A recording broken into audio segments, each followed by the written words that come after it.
সেনাবাহিনীকে হটিয়ে রাখাইন দখলের দাবি করল আরাকান আর্মি।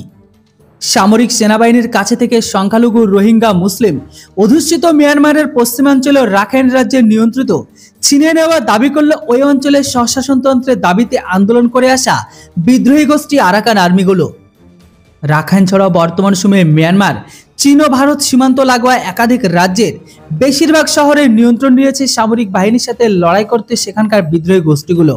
থাইল্যান্ড ভিত্তিক মিয়ানমারের ইংরেজি দৈনিক দ্য ইরাবতী স্টেটমেন্টে বলা হয়েছে যে আরাকান আর্মি জানিয়েছে তারা রাখাইন রাজ্যের 17টি শহরের মধ্যে অন্তত 15টি এমনকি প্রতিবেশী চীন রাজ্যের পালায়ত শহরের দখলের সামরিক বাহিনীর কাছে থেকে পুনরুদ্ধার করে নিয়েছে। আর ওই দুই রাজ্যে সেনাবাহিনীর থেকে 142টি সামরিক চৌকিও দখল করে নিয়েছে তারা। এছাড়া দেশটির দক্ষিণ পশ্চিমাঞ্চল স্যাংগাই অঞ্চলে ভারতীয় সীমান্তের কাছে শহর খামপাতাও দখল করেছে সেনা সরকার সেখানকার বিদ্রোহী গোষ্ঠীগুলো।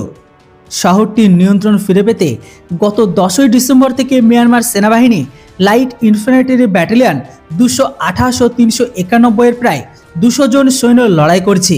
তবে বিদ্রোহীদের অবস্থান লক্ষ্য করে স্থল ও আকাশপথে হামলা চালাচ্ছে সামরিক বাহিনী। তবে আরাকান আর্মির এক স্টেটমেন্টে বলা হয়, গত 45 দিন ধরে রাখাইন ও চীন রাজ্য সামরিক বাহিনীর বিরুদ্ধে লড়াই করছে বিদ্রোহীরা। তবে এই সময় রাখাইনের রাজধানী সিত্তের একটি এমনকি অন্য 14টি শহরে সামরিক ঘাঁটিগুলো দখল নিয়ে নিয়েছে তারা। এছাড়া চীন রাজ্যের পালায়াত শহরের জান্তা বাহিনীর 17টি ঘাঁটিকে দখল নিয়ে নিয়েছে বিদ্রোহীরা। তবে উত্তর রাখাইন রাজ্যের পতাকা এমনকি মুংডু শহরে দক্ষিণ চীনের পালায়াতের সামরিক বাহিনীর সাথে বিদ্রোহীদের সংঘর্ষ চলছে এখনও। তবে গত বুধবার স্মাউকিউ শহরের কেওথাং গির্জার কাছে আরাকান আর্মি ও সামরিক বাহিনীর মাঝে সংঘর্ষ ছড়িয়ে পড়ে। আর এই সংঘাতে জান্তা বাহিনী ব্যাপক সংখ্যায় সদস্যের প্রাণহানির ঘটনা ঘটে যায়। পরে বিদ্রোহীদের অবস্থা লক্ষ্য করে বিমান হামলা লাগাতার চালিয়ে যাচ্ছে মিয়ানমারের জান্তা সরকার।